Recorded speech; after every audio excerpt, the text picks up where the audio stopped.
Here are 5 things that I wish someone had screamed into my face before my colonoscopy. Number 1, time is a lie. They say it only takes 90 minutes. Ha! Adorable. That's like saying weddings only last for the vows. The reality is, this is a full-blown 2-day colon-centric extravaganza. You could pick morning, noon, or afternoon. It doesn't matter. It'll still hijack 2 days of your life and your dignity. I did my colonoscopy at 7:30 in the morning, and by dinner time, I was still high on propanol. I had no sleep, but people who had later times also struggled to find time to sleep. Number 2, Satan's smoothie. Pro tip, beg for Miralax. Like it's the antidote to all human suffering. The FDA-approved colon cleanse, aka Satan smoothie, tastes like ocean floor mixed with despair and lemon-flavored lies.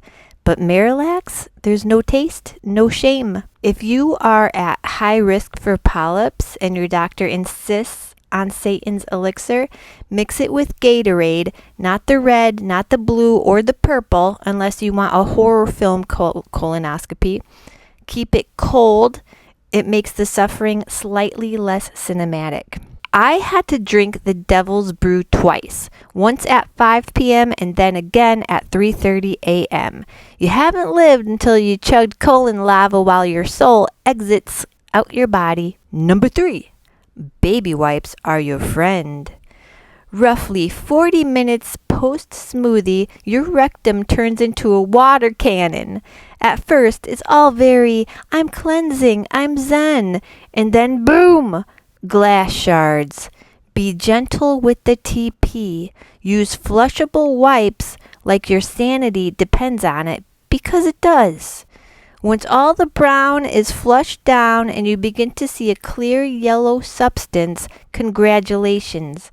You've reached your goal and are now battling the boss fight. The clear yellow substance looks harmless and benign, but it's actually made out of acid rain. My advice, chug water. Don't stop until you reach the boss fight. Let the waves of butt regret crash over you instead of sprinting to the bathroom at every minor gurgle.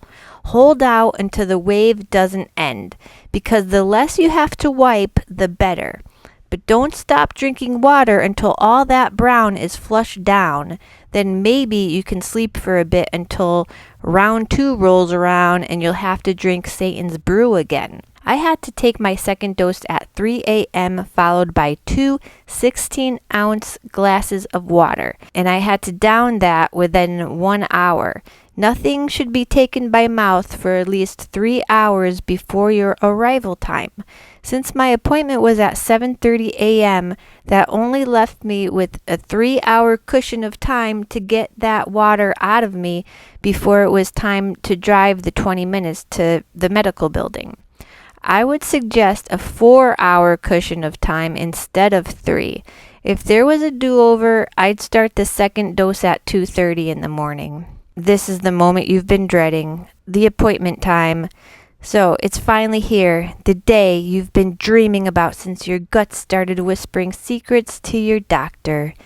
Don't forget your insurance and your photo ID unless you enjoy returning home with your colon still unprobed.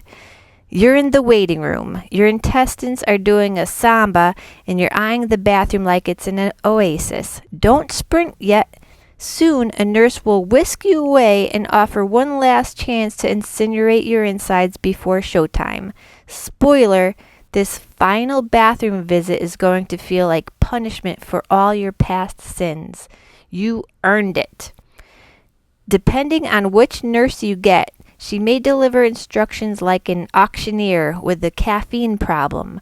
No pauses, no punctuation, just pure medical jazz. Pay attention. Your brain is mush at this point, but do your best. Strip down, bra and undies off, hospital gown on. No tying the back unless you want to cosplay as a deranged burrito. Curl up on the bed with your state-issued blanket and contemplate your choices. Number 4. Bring fuzzy socks. Your reward for surviving the liquid apocalypse is Arctic temperatures. That blanket is about as insulating as a paper napkin. Your toes will consider unionizing. Bring socks that day. You may be emotionally broken, but at least you'll be warm. Once horizontal, the nurse returns like a game show host. Now it's time to attach you to heart monitors and oxygen sensors. Here's the bonus round. She might silence the beeping, sparing you from the existential dread of hearing your own mortality in rhythmic chirps. Now the fun part. They'll try to find a vein, even though you're basically a dried apricot at this point. You'll be asked to make a fist and keep your arm relaxed, a pose only known to Cirque du Soleil performers. Oh, and if you're on day 3 of your period, congratulations, you've unlocked hell mode. Me, I'm a squeamish wreck. Veins give me vertigo, my own heartbeat gives me anxiety, and let's not forget my PhD in catastrophic thinking. So yeah, I was totally thriving. Lying in a giant room separated only by whisper-thin curtains, HIPAA laws dissolve like your electrolytes. You'll hear everyone's secrets. One woman swallowed a grill brush wire, and now it's chilling in her duodenum, like a horrifying Airbnb guest. The doctor says, "Well, it had to stick somewhere." The patient said, "They said I'd be dead in 2 days." Cool. Another neighbor refused to wake up. The nurse is shouting, "Joshua, wake up!" And I begin wondering if Joshua just pieced out permanently. Then I questioned the meaning of life, as one does. Then came an angry man. He was cursing like a sailor who stubbed his soul. Surprise! He's your anesthesiologist. Yep, the guy with your life in his hands just dragged open the curtains like a horror movie villain. "Melanie?" "Yes?" "I'm Dr. So-and-so, your anesthesiologist." "Great. This is how I die." He asks how I'm feeling, and I channel every fake interview I've ever given. "Great. So great. Can't complain." He raises an eyebrow like he knows I'm lying. I laugh nervously and try not to poop napalm again. Because yeah, the need to go hits again. Even though what's left inside of me could be used to melt steel. By now, you're tethered to a saline drip and something else whose purpose remains mysterious. You're physically incapable of making it to the bathroom, and honestly, the burn isn't worth the relief. Number 5.